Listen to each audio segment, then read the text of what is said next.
Welcome to part 3 of my Neuroevolution Flappy Bird coding challenge. All right, so, come on, jump. Oh, yes. Oh, that looks like it probably should have hit the pipe there. But anyway, that aside, look at these birds. They're really trying to get through those gaps in the pipes. All right, so I want to do a few things to improve. Number one, this is a bit ridiculous that I have to sit here and wait and let it run. It's kind of enjoyable. I mean, I have to go soon, so I got to speed this up. So here's one thing I'm going to do to speed this up.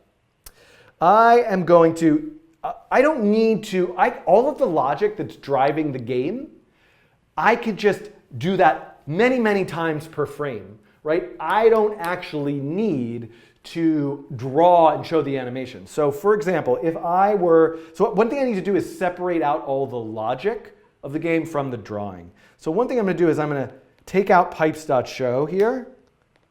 Let me just, this is like counter is part of the game logic. Looping through all the pipes and checking them, that's part of the game. Looping through all the birds. If birds, this is part of the game. So what I just, but drawing is not. So let me take out bird.show. And now I'm just going to, at the end here, say let bird of birds, bird.show, let pipe of pipes, pipe.show.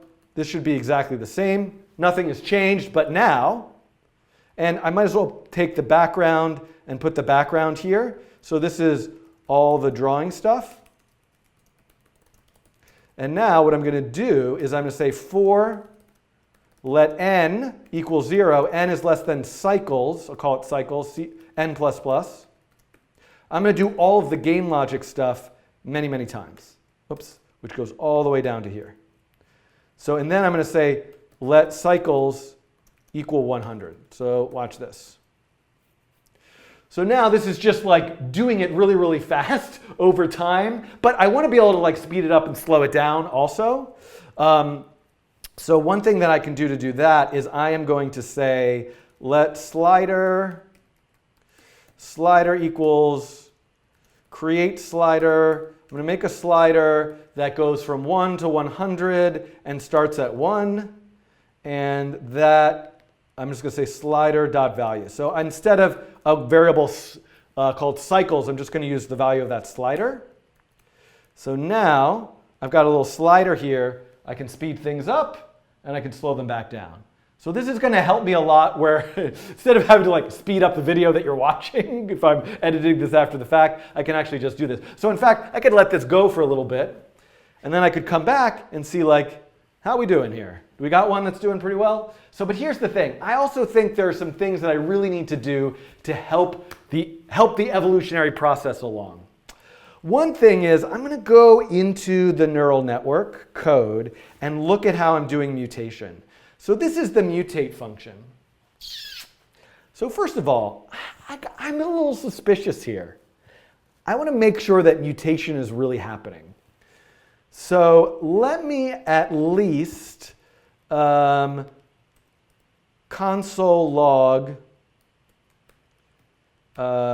test.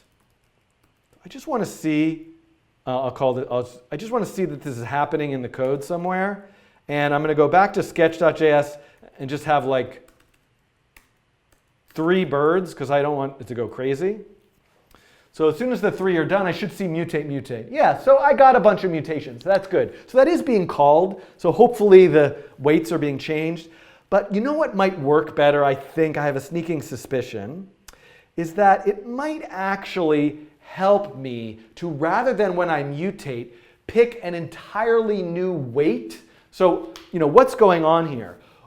The internals of the neural network are something that I haven't talked about in this series. That's really something reserved for my other videos about how neural networks work. The only thing that's relevant in this series is the inputs of the game come in, the outputs come out, and the output tells me whether I should jump or not.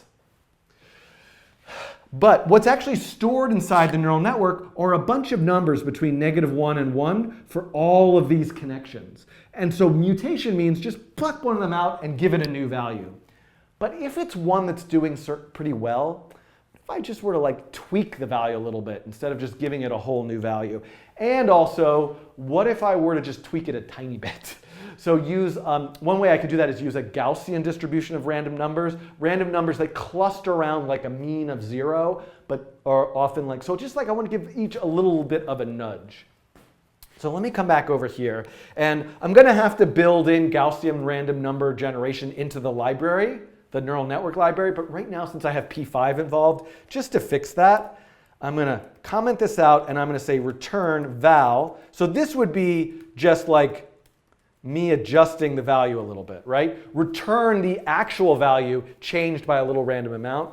But I think I'm going to, because when I did this for my class last year, actually, I remember using random Gaussian, this is now a P5 function from the P5 library. This doesn't exist in JavaScript, so I've got to implement that into my library, but it'll work for now. The mean would be 0, and the standard deviation would be like 0.1. Let's try that. So let's see how this goes. Oh, and I took out the console log, and let's give this a whirl now. All right, so I'm going to speed this up. And I'm also, oh wait, there's only like 2 of them. So the other thing I need to do is let's give myself a nice population. Let's try 500 of these. All right, so there's 500 going. I'm going to speed this up, and I'm going to let this run for a little while, and I will be back.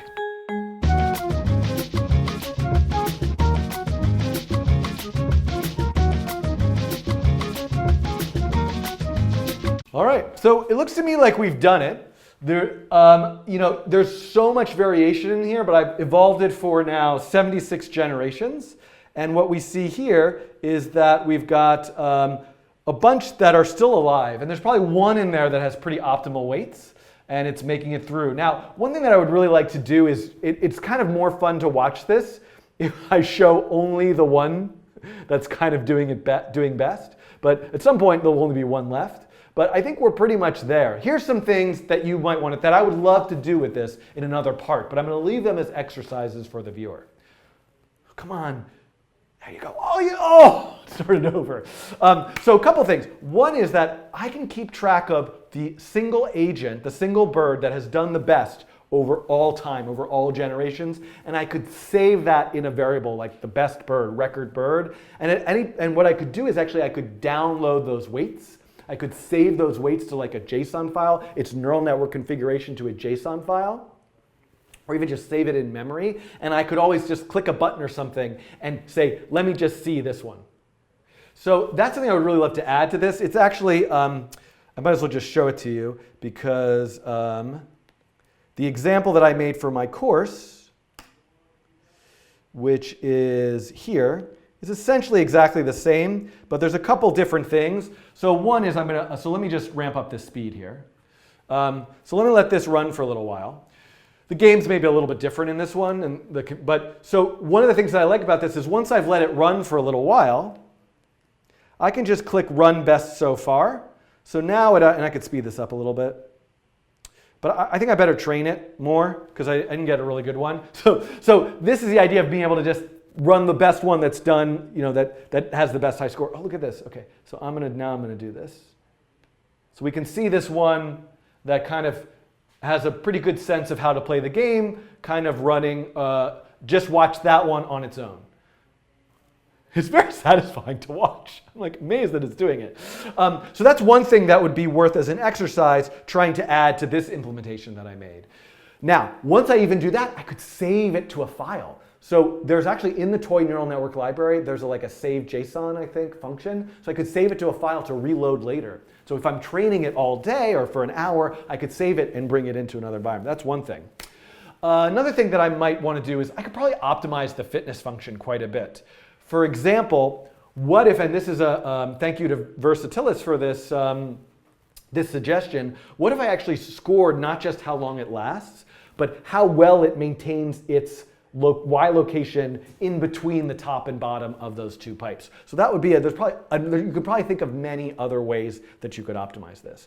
So saving it, making the interface, now we could also take this and we could go and add all the fun coding train design elements from that Flappy Bird clone repository. Pull requests can now start, the floodgates are open, so we can make a version of this that maybe has even like a saved, pre-trained Flappy Bird agent. Another suggestion that just came in from the chat is the actual y velocity as an input as well, because if I'm already moving up, maybe I shouldn't jump versus if I'm moving down, so that's something you can add. Oh, and here's another one. What if actually, instead of my own manual feature extraction where I'm kind of evaluating the Flappy Bird scene to make inputs, what if just the pixels, what if it was just the pixels of the game itself that became the input? But now we have a problem, right? We have a problem, which is that I am looking at a scene. Let me just speed this up. With, come on, let me just refresh. Right? I am looking at a scene with many, many, many, many birds playing all at once. If I want to use the pixels of the game as input, I cannot have the whole population there. I need to have just the one current bird that is playing. So I have to create a graphics context for every single member of the population. And in fact, this Flappy Bird game is so simple that actually, as the player plays the game, it doesn't affect how the game plays out. Imagine if I were doing my asteroids coding challenge.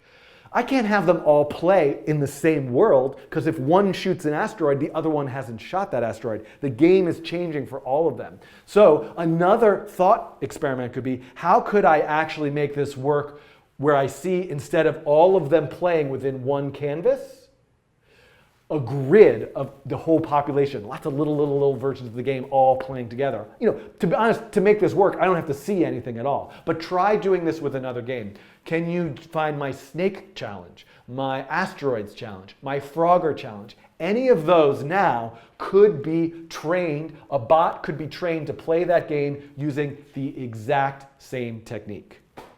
All right, from the chat, I also just learned that I have a couple mistakes. One is that supposedly, I guess in the game Flappy Bird, if you go to the bottom, you die.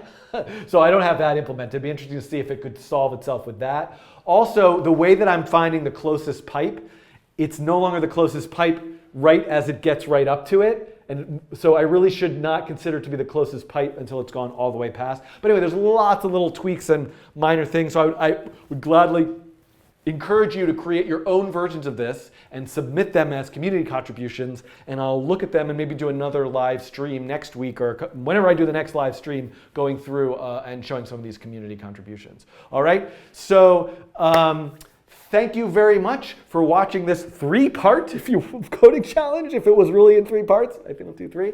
I look forward to doing many more coding challenges, hopefully maybe around more neuroevolution coding challenges, because this is kind of one of my favorite topics. Okay, thanks for watching, and I'll see you in a future video.